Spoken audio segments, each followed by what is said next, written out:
Section 1. The Body, the Briefcase, and the Bad Math.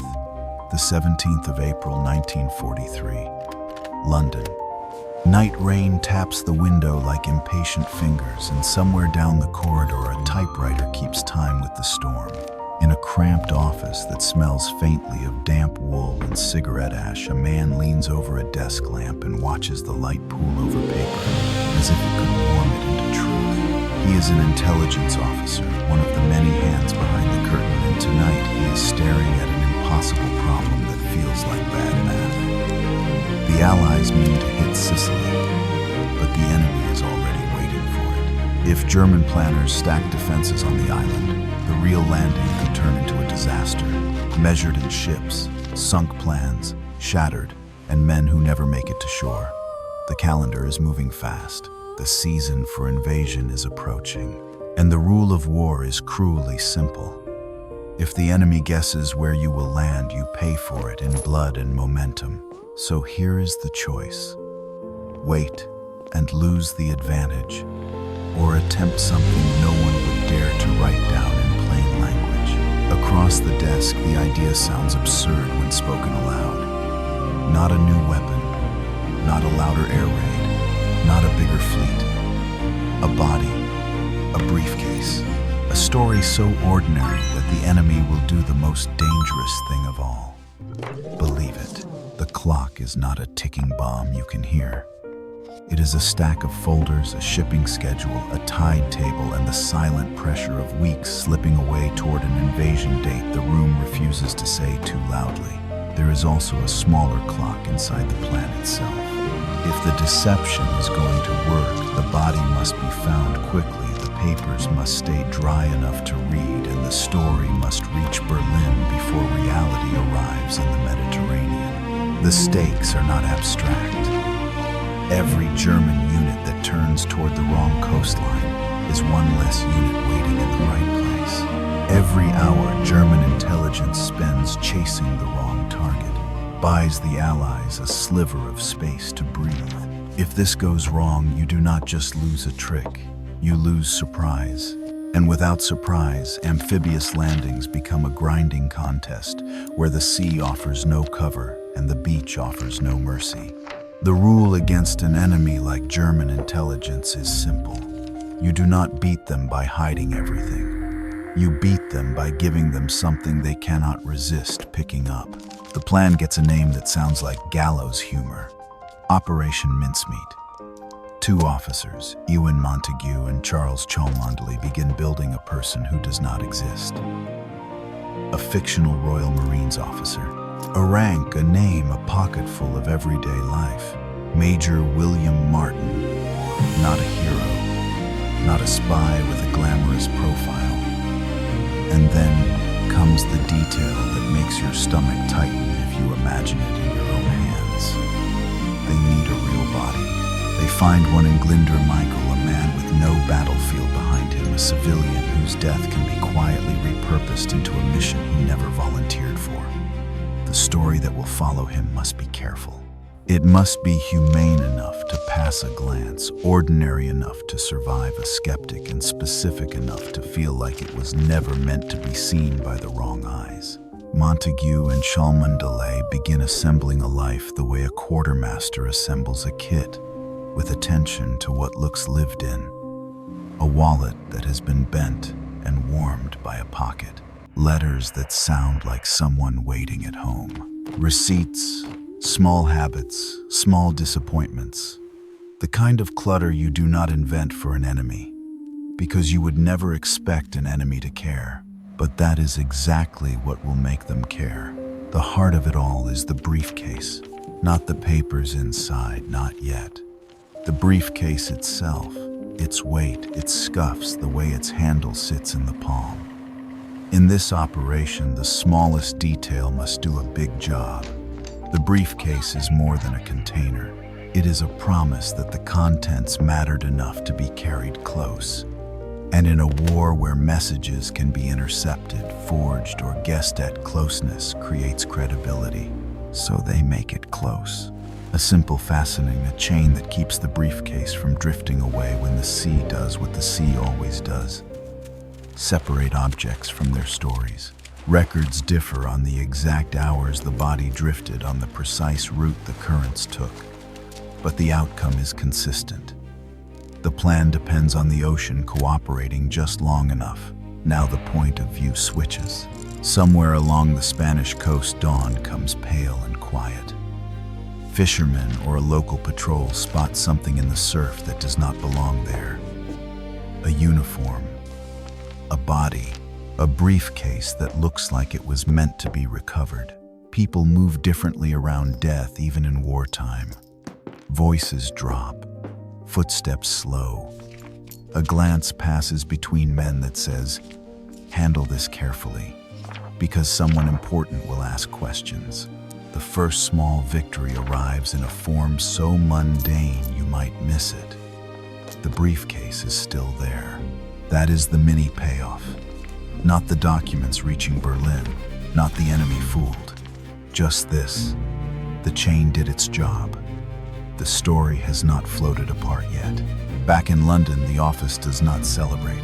Celebration is loud and this work lives in whispers, but you can imagine the exhale. A hand that stops shaking, a pencil that finally presses hard enough to make a mark. Because a deception does not need to be perfect.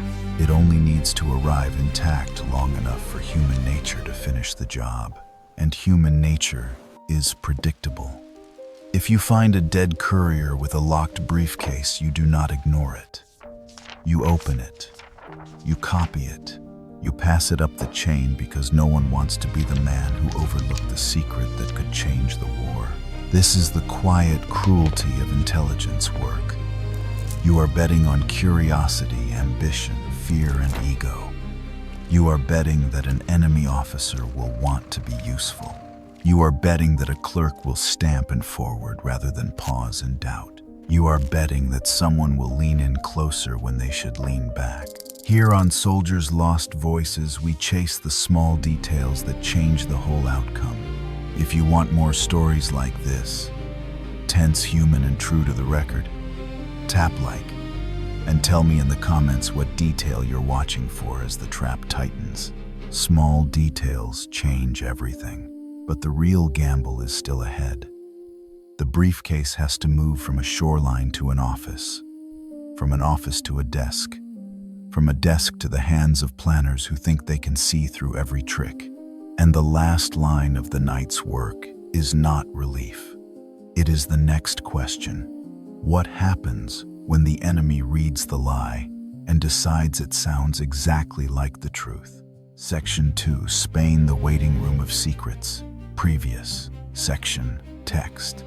The sea gives up its dead the way it gives up everything else. Reluctantly, and only when the tide decides you have waited long enough. By late morning, the body is no longer just a strange shape in the surf. It is a problem on paper. A report, a phone call, a chain of hands that all understand the same quiet danger. If this man mattered, someone will come looking. The clock tightens in two directions at once. In London, the invasion calendar keeps turning its pages. In Spain, the body cannot sit in limbo forever. The longer it takes to process, the greater the chance the briefcase is mishandled, opened clumsily, left to dry under a careless lamp, or returned to the wrong people without the enemy ever tasting the bait. The stakes are now painfully specific. If the papers stay sealed and go straight back to British custody, the lie dies on the beach. If Spain decides to cooperate too openly with Germany, the papers might be taken in a way that looks like theft, and theft invites suspicion. The deception needs something narrower, more fragile. A quiet compromise. The enemy must see the documents and still believe they found them by chance. The rule against suspicion is simple. If you want a secret to be believed, it has to look like someone tried to keep it secret. The briefcase arrives in an office that smells of salt, air, and bureaucracy. Men speak in careful phrases. Spain is neutral on paper, but everyone in this room understands how thin neutrality feels when great powers lean on your borders. A clerk lifts the briefcase as if it might bite. A superior studies the chain and the clasps and the wet leather, not with curiosity but with caution. Somewhere a stamp hits a page like a gunshot muffled by distance. Now the point of view switches. A Spanish official reads the name William Martin and feels the weight behind it. Not the weight of the body, the weight of consequences. The official knows there are German eyes in the country. He also knows the British will ask questions. He must appear proper, lawful, and restrained, while also protecting his own position. He orders the belongings catalogued. He orders the papers preserved. He orders that the British be informed because procedure is a shield you can hide behind when politics gets sharp. But procedure also creates windows. A sealed envelope is a kind of dare. It says I contain something worth sealing. It says I belong on a desk, not in a pocket. A curious man does not need to break the seal in a dramatic moment. He only needs a reason to think. Perhaps a quick look will prevent a bigger mistake. And in wartime, preventing mistakes is how people justify almost anything. Back in London, Montague and Cholmondeley wait the way gamblers wait for the card to turn. They cannot push too hard. If British agents look eager, Spain may lock everything down. If they look indifferent, the papers might be returned untouched. So they choose a middle path that feels like torture. Controlled anxiety. Records differ on exactly how the documents were handled, on which hands touched what first and in what order. But the outcome is consistent. The papers did not simply travel from Spanish custody back to Britain. Somewhere in between they were seen. And the smallest detail keeps doing its work. The chain. The chain makes the briefcase feel personal. It makes it feel like a man died protecting what was inside. It makes the papers feel urgent, not generic. A clerk can ignore a loose satchel. A clerk hesitates over a chained briefcase because the chain whispers the same thing every time. This mattered enough to be tied down. The mini payoff arrives in the quietest way possible. In London, a message comes back that does not say we have fooled them. It says something colder. The seals were disturbed, then resealed. Not mangled, not torn, not replaced with something obviously new. Disturbed just enough to suggest someone had read and cared enough to hide that they had. That is the win. Not applause, not certainty. A faint fingerprint on the edge of the line. Now the point of view switches again. In another office far from the surf, German intelligence officers do what intelligence officers always do. They measure everything for weakness. They ask who benefits. They ask what is too perfect. They ask what is missing. Then they do the most human thing of all. They begin to believe the parts that flatter their own assumptions. A dead courier feels authentic because it is ugly. A courier does not die for show. He dies because war is messy. The chain, the soaked papers, the ordinary clutter in his pockets. It all feels like an accident.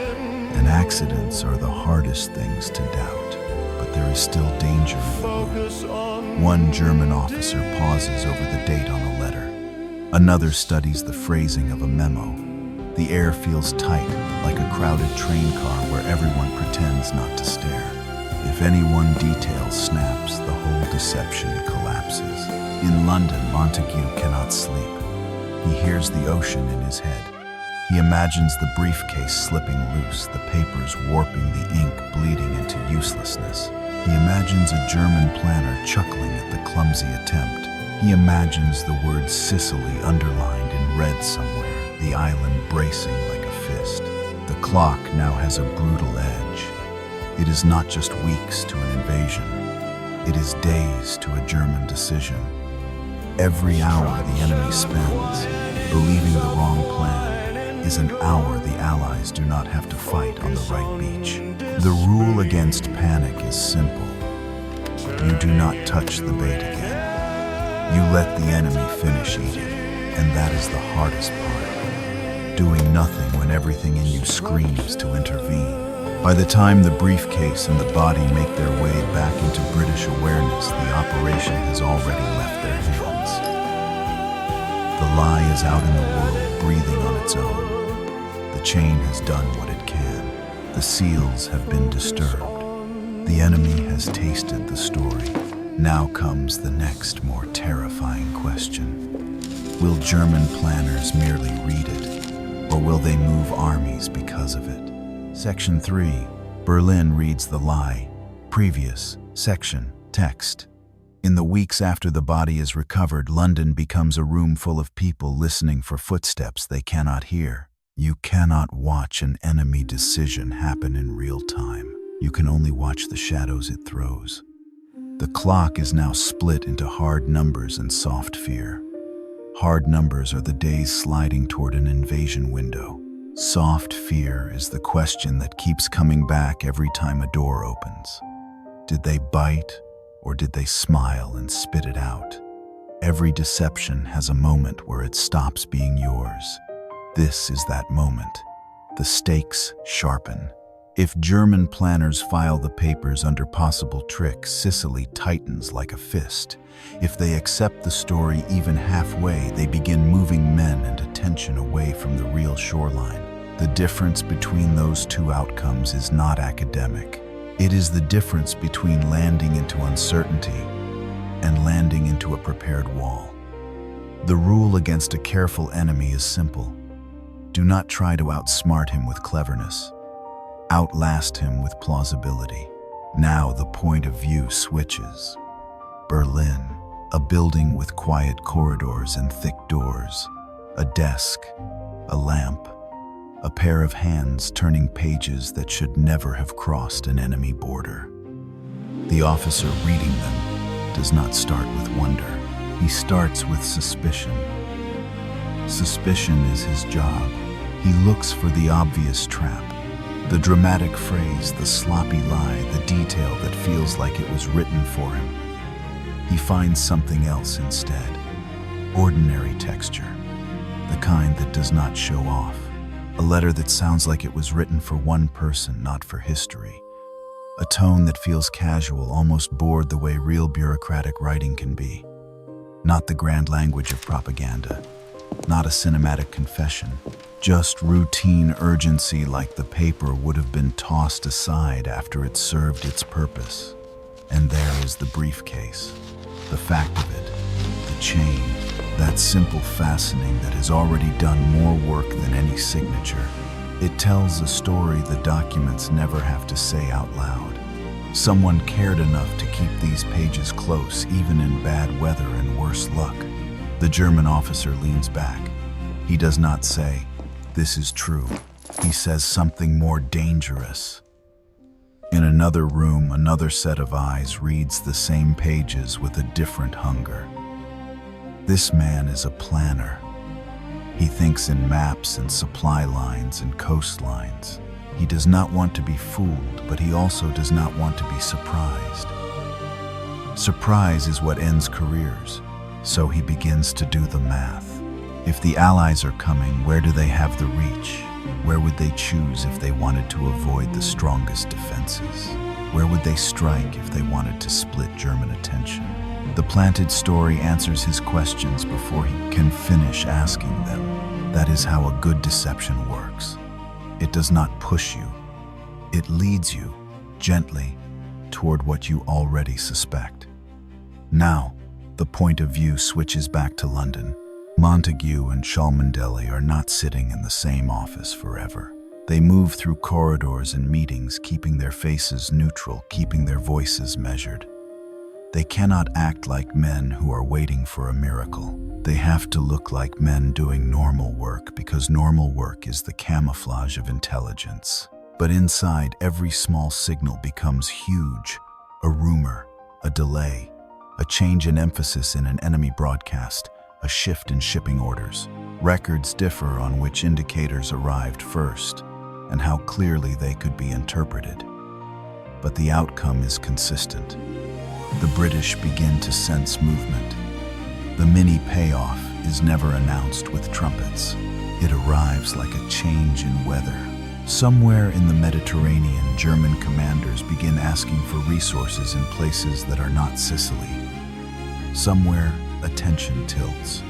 Somewhere, men who would have been on one coastline are told to look at another. It does not have to be perfect. It only has to be enough to thin the edge. And yet the danger is still alive. Because an enemy can believe and still hedge. He can reinforce one point and still keep a hand on the other. A planner can say, we should prepare for this new threat, while still thinking, but what if they are lying? That is the nightmare version of success. The enemy is half fooled and half ready anyway. The clock presses harder.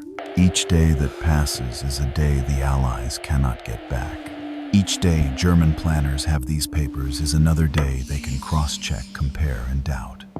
The lie has to move faster than their skepticism. The rule against overplaying your hand is simple. You do not add to the lie once it is in motion. You let the enemy build the lie bigger on his own. Now the point of view switches again. A German staff officer drafts a memo. He chooses his words carefully because words become orders. He writes as if he is protecting his superiors because he is. He does not say we are certain. He says it appears likely. He does not say we must abandon Sicily. He says we should strengthen alternative sectors. This is where institutions reveal their habits. They rarely leap. They slide. They adjust. They nudge the pieces into place until one morning the board looks different. A clerk stamps the memo. A courier carries it. A commander reads it and feels his stomach tighten because he has to plan for two disasters at once. He has to be ready for the real blow, and ready for the blow the papers promise. And all of it is happening because of a body no one will ever salute, and a briefcase that stayed attached because of a chain. Back in London, there is no celebration. There is only the next test. If German planners are truly reacting, the Allies must stay silent and let them keep reacting. They must not reveal the trap by acting too pleased. They must not flinch. In the end, the operation is not a magic trick. It is a contest of patience, a contest of nerves, a contest of who can live longer with uncertainty, because the truth is still out there moving across water. And if the enemy changes his mind at the last moment, if one skeptical officer decides it was all too neat, Sicily becomes the obvious place again. So the question hanging over every desk, every map, every sleepless night is simple. Did the lie become their plan? Or did it only buy a few days before the real storm hits? Continue. Section 4. The Silent Confirmation. Previous section. Text. May 1943. London. A thin morning light leans through blackout curtains, turning dust into drifting smoke. Somewhere outside, a truck changes gears on wet pavement and the sound echoes up the street like a low warning. Inside a secure room, men stand around a map table the way surgeons stand around a patient.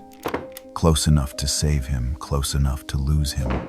They do not speak loudly, not because they are afraid of being overheard, but because speaking loudly would make the hope feel too real.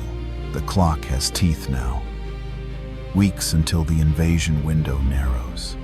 Days until plans have to be locked. Hours until the next message arrives that could change everything. A deception is only useful while it is still believed, and belief is a living thing. It can weaken overnight. It can die from a single suspicious phrase passed along the wrong corridor.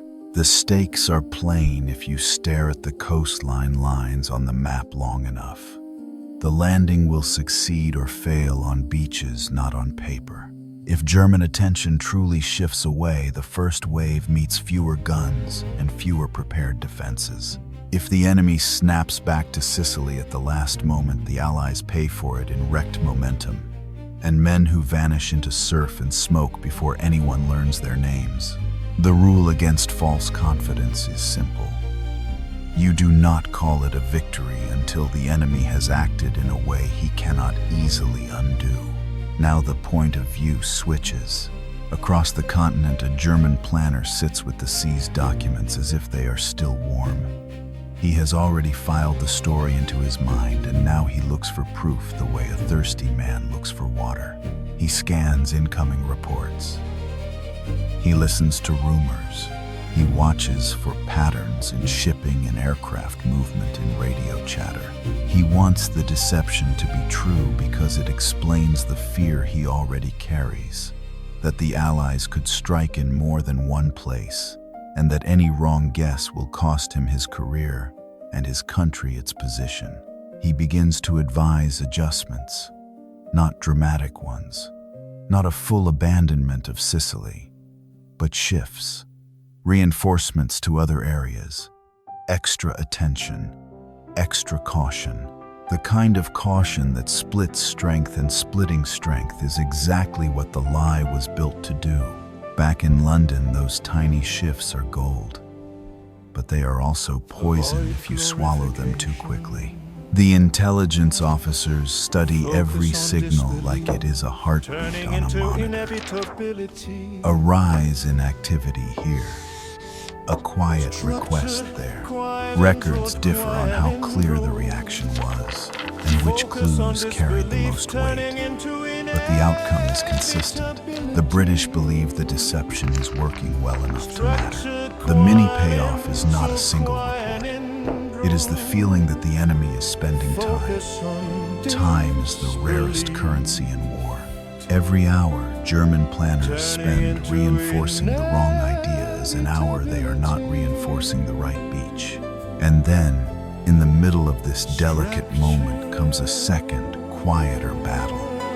The battle to keep the lie clean, because the papers have to come back, not as a trophy, not as evidence, as part of the performance.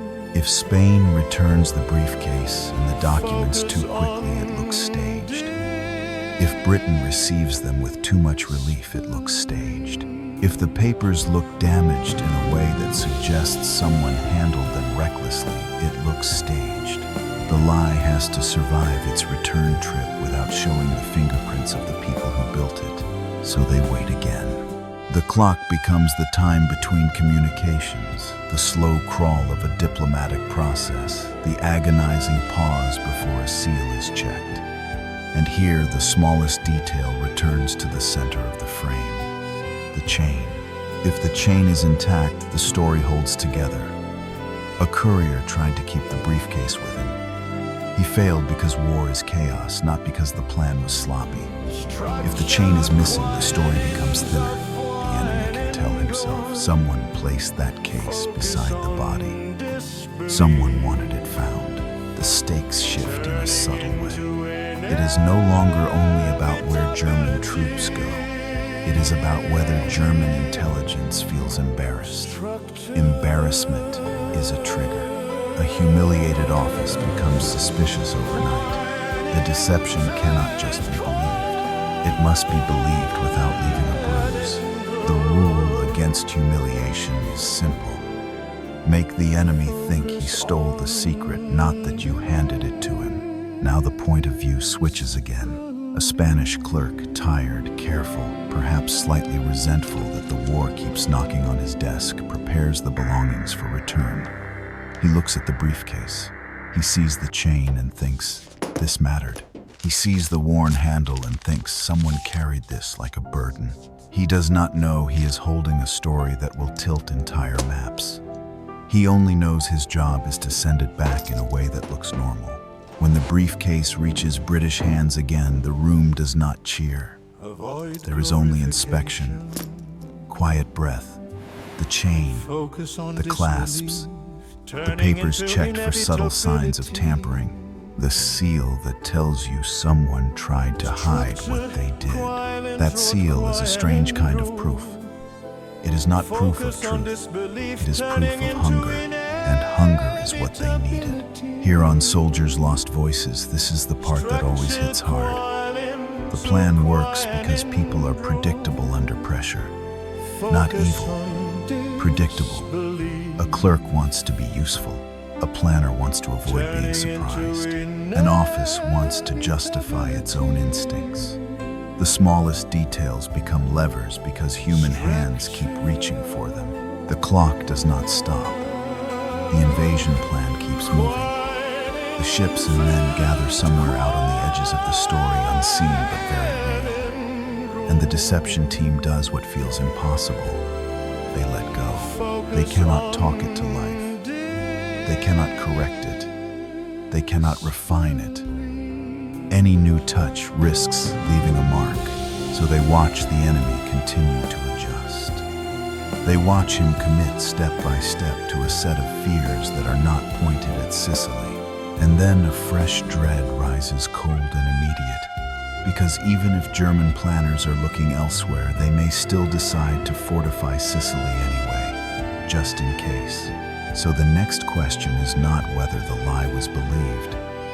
It is whether the lie was believed enough to change the beaches before the first landing craft hits the surf. Section 5. The invasion approaches. Previous. Section.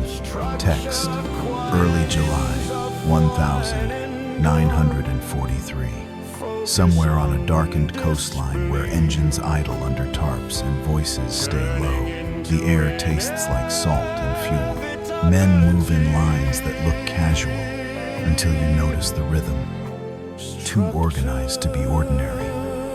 A boot scrapes wood. A metal latch clicks, then is swallowed by the night. Far out the sea keeps breathing steady and indifferent, like it has no idea what is about to happen on its surface. The clock is no longer theoretical. It is hours to departure.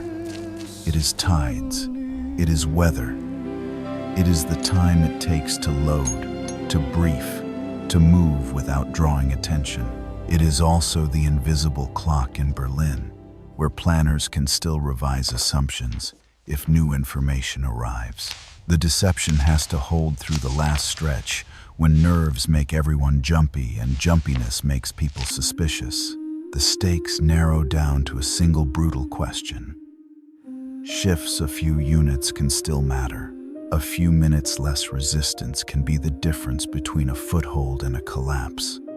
But nothing about the sea promises fairness. The rule against last-minute doubt is simple. You do not touch the story again. You let the enemy believe the version he already built in his own mind. Now the point of view switches. In a German planning office, the deception has become a file with edges worn from handling. The briefcase story has already been discussed, argued, and translated into maps with pencil marks. The officer who first believed it now feels invested. If the papers were a trick, then he has been used. If they were real, then he has been sharp. Pride is a quiet fuel. It makes men defend their earlier calls. So when new whispers come in, when uncertain signals flicker across the room, he interprets them through the lens of the lie. He tells himself that apparent preparations near Sicily might be a feint. He reminds colleagues that the documents pointed elsewhere. He argues for holding strength in the alternate sectors because he cannot bear to be the man who panics and shifts too soon. That is the deception at its most powerful. It becomes a part of someone's identity. Now the point of view switches to London. Montague reads fragments of intercepted information with hands that feel too heavy. This is the moment where intelligence work turns into prayer. You have done everything you can. Now you watch the enemy and hope his own habits keep him trapped. Records differ on exactly how German forces were distributed in the final days and how much the deception influenced each decision. But the outcome is consistent. The Germans did not treat Sicily as the only threat. Their attention was divided. Their planning had to account for multiple possibilities. And that division is what the Allies wanted. The mini payoff comes as a quiet confirmation in a briefing room. A commander points at the map and speaks in measured confidence, not arrogance, measured. He believes the enemy will be present but not concentrated in the most punishing way. He believes there is a chance for momentum, a chance, not a guarantee. Here on Soldiers' Lost Voices, that word matters. A chance is what men climb into landing craft for. A chance is what makes a plan worth the risk. And a chance is what this operation has bought. With a body, a briefcase, and a chain, the clock hits the final stage. Darkness gives way to motion. Engines start. The sea turns busy. A transport creaks under load.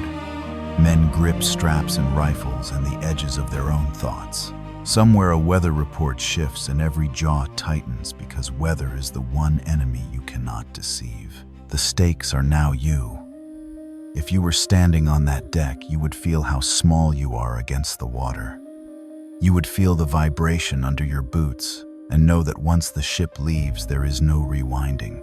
You would hear the cough of an engine and wonder if a lookout somewhere is hearing it too. The rule against fear is simple. You do your job because stopping does not stop the war. Now the point of view switches again. In Berlin, there is no dramatic announcement. No one says we were fooled. No one says we are safe. There is only a steady churn of orders and counter-orders. Reinforce this. Watch that. Prepare here. Prepare there. The planners are trying to do the impossible. Cover every door with limited hands, and that is the exact pressure the lie was designed to create. As the invasion begins to roll, the deception team is not watching the sea. They are watching the enemy's mind. They are listening for the sound of a plan collapsing or holding. Because the real test of Operation Mincemeat is not whether German officers read the papers. It is whether they act on them when action costs real resources, and action is already costing them. Somewhere units are being kept in place that might have been moved. Somewhere attention is pointed at the wrong coastline at the worst possible time. Somewhere an order is delayed because an officer says, "Wait, remember the documents." And on the decks of ships moving towards Sicily, the men who will storm the beaches have no idea that a chain and a briefcase are still tugging at the enemy's thoughts. They only know the sea is getting closer. And the final question, the one that makes your throat tighten, is this. When dawn comes and the first waves break, will the enemy be waiting with certainty or with doubt? Continue. Section 6, Sicily and the Value of Doubt. Previous. Section, text, the 10th of July, 1943. Before dawn, the sea is dark glass, broken only by wake lines and the soft cough of engines kept low on purpose. Wind pushes a thin mist across the water and it clings to everything. Canvas steel, the backs of hands gripping rails. Somewhere ahead, a coastline exists only as a darker shade of night. On the deck, a man tastes salt and fuel and tries not to think too far past the next hour. The horizon is a promise and a threat. Boats rock against their lines. Orders travel in murmurs. A lantern is cupped to keep it from betraying the ship. You can feel how the whole operation is balanced on small things. A tide that does not turn too soon. A cloud cover that holds a signal that arrives in time. The clock is immediate. Minutes to launch. The time it takes for a landing craft to drop, to fill with spray, to close the distance that looks short on a map but feels endless on water. Another clock keeps ticking far away in offices where German planners are still choosing what to believe even now. A decision made weeks earlier can still echo into this morning. The stakes are no longer in memos. They are in the surf. If the enemy has concentrated his attention exactly here, the first waves will meet a prepared wall. If the enemy is divided even slightly, the landing gains what all amphibious assaults crave most: room to breathe. The rule against wishful thinking is simple. You plan for resistance and you pray for confusion. Now the point of view switches. In a German command post, men stare at maps with tired eyes and hold phones like lifelines. Reports arrive unevenly. Some sound urgent, some sound uncertain. War is noise, and the first hours of a landing make every rumor feel like a fact. A staff officer hears about activity on the water and feels the familiar twist in the stomach. He has to decide whether this is the main blow or the thing meant to pull him away from the real one. The deception has already done its damage in his mind. He has been trained by the planted documents to fear a different strike, to watch a different shoreline. That fear does not vanish just because Sicily is suddenly loud, so he hesitates. Not long, not dramatically, but long enough for uncertainty to spread. Long enough for a cautious officer to say, confirm. Long enough for a superior to say, keep eyes on the other sector too. Long enough for strength to remain split at the worst possible time. That hesitation is the kind of victory intelligence officers never get to watch directly. Now the point of view switches back to the sea. The landing craft drops. The engine changes pitch. Water slaps the bow and climbs into the boat in cold bursts. Men hunch and grip and keep their faces forward. You hear metal rattle against metal. You hear a voice say something simple, a reminder of the rule everyone is following now. Keep moving. Somewhere behind them, a larger ship fades into the night, and with it goes the last illusion of safety. The beach comes closer, and the world narrows down to a strip of sand, a line of shadow, and the sound of your own breath inside your helmet. The mini payoff arrives in pieces, not a single triumph. A gap where you expected a wall. A moment when you realize the enemy is present but not perfectly arranged. Confusion is not the absence of danger. It is the difference between danger that is organized and danger that is still trying to understand itself. That is what the deception bought. Not an empty beach. A doubtful one. Records differ on the exact weight that Operation Mincemeat carried in the final distribution of German attention and resources. But the outcome is consistent. The deception contributed to division. And division mattered in a campaign where time and momentum were everything. And in the middle of the surf and wind and shouted orders, the strangest truth hangs in the air like smoke. This morning is being shaped by a dead man most of the men on these boats have never heard of and never will. The clock keeps moving. Dawn begins to gray the horizon.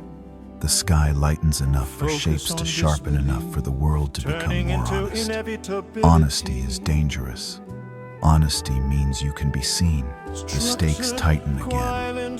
A landing can succeed on the first push and still fail on the second. It can gain ground and still stall. It can survive the beach and die inland. The sea does not care what you hoped. The enemy does not care what you planned. Only the next decision matters. The rule against panic is simple. You treat every yard as if it costs more than the last because it does. Now the point of view switches one more time. Back in London, the deception team is not on a deck. They are in rooms where windows stay covered. They listen for confirmations they cannot fully trust. They listen to coded messages, to clipped phrases, to the absence of disaster. Their work has reached the moment it was designed for, and now it is out of their control. They do not talk about glory. They do not talk about heroism. They talk about whether the enemy was divided enough, whether the lie held long enough, whether the chain and the briefcase did what they were built to do. And when the first reports suggest the landing has gained a foothold, the relief is not loud. It is a quiet, dangerous thought. If this worked once, what else could be moved with a story and a small detail? But that question carries a shadow, because someone had to become the story. A body had to be found. A name had to be built. A life had to be invented, then handed to the sea. So the next risk is not on the beach. It is in the aftermath, when the war keeps moving, and the people who used a dead man as a tool have to live with what they did. Section 7. The small detail that bent the war. Previous. Section. Text. After the first landings, the world does not slow down to appreciate what worked. War never pauses to admire cleverness. It takes what you can hold and then demands more. Sicily becomes a rolling problem of roads, hills, and supply lines, and the men who survived the surf now learn a different kind of math. How far you can push before the next resistance hardens. But back in the quiet rooms of intelligence, something else is happening. A reckoning. A careful review of the plan, not to boast, but to understand. Because if you can move an enemy with a lie once, you need to know exactly what part of the lie did the moving. The clock is not over. It has simply changed shape. It is now the time before the enemy adapts. Every successful deception teaches the opponent what to look for next time. The window for this kind of trick is always closing. The stakes shift from beaches to the future. If the enemy learns the pattern, the next landing will be harder. If the enemy does not, the allies may be able to repeat the pressure. The rule against complacency is simple. The moment a trick works, it stops being a trick and becomes a warning. Now the point of view switches. A British officer stands over a folder and tries to see it the way the enemy saw it. He studies the little pieces, the invented letters, the personal clutter, the tone, the chain. He imagines the German planner's hand, turning the pages, pausing at the parts that felt real, ignoring the parts that looked too clean. And he keeps coming back to the same physical detail, the briefcase that stayed attached. A chain is not glamorous. It does not sparkle. It is not a secret code. It is a piece of metal doing a dull job under bad conditions. And yet that dull job is what kept the story coherent. Without the chain, the briefcase might have drifted away, leaving a body without context. Or it might have washed up separately, looking like a staged placement. With the chain, it looked like an accident that still carried meaning. That is what intelligence work often comes down to. Not the grand idea, but the part that survives contact with reality. Records differ on how much any single element contributed compared to the overall web of details, but the outcome is consistent. The operation worked because the story was not just written, it was lived in. It was made physical. It was made messy in the right way. Now the point of view switches again. Somewhere in the German system, an officer is forced to explain decisions after the fact. Not in a courtroom, not on a public stage. In the quiet cruelty of military bureaucracy, where being wrong is dangerous even if you were wrong for understandable reasons. He flips through copies of the documents and hears the faint echo of his own confidence from weeks earlier. He does not admit he was fooled. He says he acted on the best available evidence. He says the papers seemed authentic. He points to the mundane supporting details, the personal effects, the natural wear, the chain that suggested urgency. He is defending himself with the very thing that trapped him. And that is the final bite of the deception. It does not just persuade.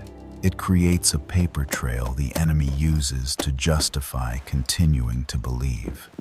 Back in London, Montague and Cholmondeley do not become legends in their own rooms. They become men who keep working because victory in intelligence is rarely a clean ending. It is usually a temporary advantage followed by the next problem. A body used as a tool. A name invented to carry lies. A life that existed only long enough to be useful. The sea does not care. The war does not care, but a person does. If you sit with that for a moment, you feel the chill. The operation was brilliant, but it was also intimate. It required someone to touch the dead man's coat, to place letters in his pocket, to decide what kind of man he should pretend to be. It required imagination, but also a cold discipline that never flinched. The clock in this part of the story is not measured in hours. It is measured in memory. How long before the dead are forgotten again? How long before the briefcase becomes just a footnote? The stakes are the kind you carry, rather than the kind you calculate. How do you live, knowing your success depended on a man who never agreed to be part of your war? How do you explain it without turning him into a prop? The rule against forgetting is simple. You remember the person even when the plan needed him to be anonymous. Here on Soldiers' Lost Voices, this is where the story turns from clever to haunting. Because the smallest details that change outcomes are often the ones no one celebrates. A chain, a worn handle, a seal disturbed and resealed, the quiet hunger of an enemy office, the hesitation that buys a beachhead. And now, as Sicily becomes part of a larger campaign and the war keeps grinding forward, the deception fades from the headlines it never had. It becomes part of the hidden scaffolding that held a moment together. But one last question remains, and it is heavier than any file. What do you owe the dead man whose body carried the lie? Section 8. What we owe the dead. Previous section. Text. The war does not send a thank you note to the people who win it in silence. After Sicily, after the maps are redrawn and the headlines move on, the rooms where Operation Mincemeat was built return to their usual shadows. Files are restacked. Lamps are switched off. Cigarette smoke is replaced by a cleaner smell that still cannot erase what happened. Identity. Place. London City. England.uk. The clock becomes a different kind of countdown. Not hours to a landing. Weeks until the next deception is needed. Days until the enemy adjusts his habits. And inside one folder, a smaller clock keeps ticking in a way no one can fully silence. The time before someone asks in plain language what you did and why you thought it was worth it. The stakes have also changed. They are no longer about one beach or one morning. They are about whether the enemy learns to distrust every piece of evidence that feels too convenient. If German intelligence begins treating all found documents as poison, the next attempt to misdirect them will fail before it starts. And if that happens, real soldiers will have to buy surprise the old way, by paying for it. The rule against comfort is simple. You do not confuse a clever plan with a clean conscience. Now the point of view switches. A British officer opens the folder again and reads the invented life as if he is meeting the man for the first time. The letters, the ordinary clutter, the careful tone that never tries too hard. He pauses where you would pause. At the moment, the lie becomes physical, because paper can always be dismissed as ink. But the body, the uniform, the salt water, those are harder to argue with. Records differ on which parts of the plan were debated most fiercely behind closed doors. But the outcome is consistent. The operation demanded a moral price along with its tactical value. And the ones who paid it were not the men landing on beaches. It was the men who had to decide what kind of war they were willing to fight in secret. The CLCK tightens again, this time inside a mind. The invasion succeeded in gaining a foothold, but success creates its own danger. If you feel too proud, you start believing you can control everything. You start thinking the next deception will work because you want it to, not because you built it carefully. That is how intelligence work turns into arrogance, and arrogance is loud enough for an enemy to hear. The stakes in this room are reputation and restraint. If you boast, you teach the enemy. If you hide too much, you forget the cost. The balance is thin and it cuts the careless. The rule against arrogance is simple. Never fall in love with your own story. Now the point of view switches again. Somewhere in a German office, an officer holds copies of the documents and feels a cold irritation he cannot quite name. He does not want to admit he was fooled. He tells himself he acted rationally. He tells himself the evidence was strong. He points to supporting details that felt impossible to fake without risk. And there it is again, the smallest detail doing the biggest work. The chain that kept the briefcase attached. A chain is not persuasive because it is clever. A chain is persuasive because it is stubborn. It does not care about ideology. It cares about physics. It keeps one object from drifting away from another. And in this deception that mattered more than any elegant sentence, the chain made the discovery look accidental. It made the briefcase look like it belonged to the body, not placed beside it.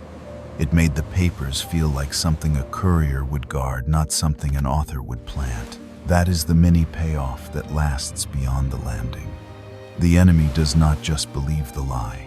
He uses the lie to justify his own decisions.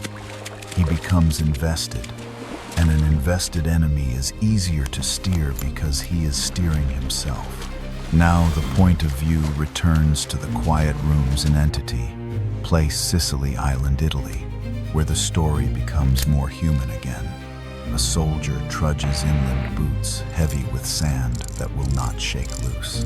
He does not know about the dead courier. He does not know about the chain. He only knows that the resistance in front of him feels uneven, dangerous, but not perfectly arranged. He takes advantage of that unevenness without understanding why it exists. That is how deception truly pays off. It gives ordinary people a slightly less impossible problem to survive. And then the hard part arrives, the aftermath. Somewhere, the men who created Major William Martin have to sit with the truth that a man who never volunteered became the hinge of a major decision. They have to accept that they used his body as a message, and they have to carry the question that no memo answers. What do you owe a person after you have used him to move history? The clock in that question does not stop. It keeps ticking long after the war ends. It ticks every time someone reads the file. It ticks every time a new generation discovers the story and feels the thrill of it before they feel the weight. The stakes in that question are your own humanity. If you treat the dead as props, you lose something you cannot replace. If you treat them as people, you remember that war is not only strategy, it is also consent, dignity, and the quiet fact that somebody had to bear the cost. The rule against forgetting is simple. Never let the cleverness drown out the name of the person who carried it. Lesson for the audience. The chain on that briefcase is what stays with you because it is so small and so physical. Not a speech, not a banner, just metal doing its job in salt water. It kept the story together long enough for the enemy to believe he found the secret on his own. And that belief created doubt at the exact moment certainty would have been fatal. You see it and you realize how life shifts. A single link holds a case, stays attached, a document gets read, a planner hesitates, and someone on a beach meets confusion instead of perfect preparation. That's Soldiers' Lost Voices, where the smallest details still carry the loudest echoes. Here on Soldiers' Lost Voices, we chase the small details that change the whole outcome. Small details change everything. What detail in this story hit you the hardest, and why? And what moment should we dig into next? Continue.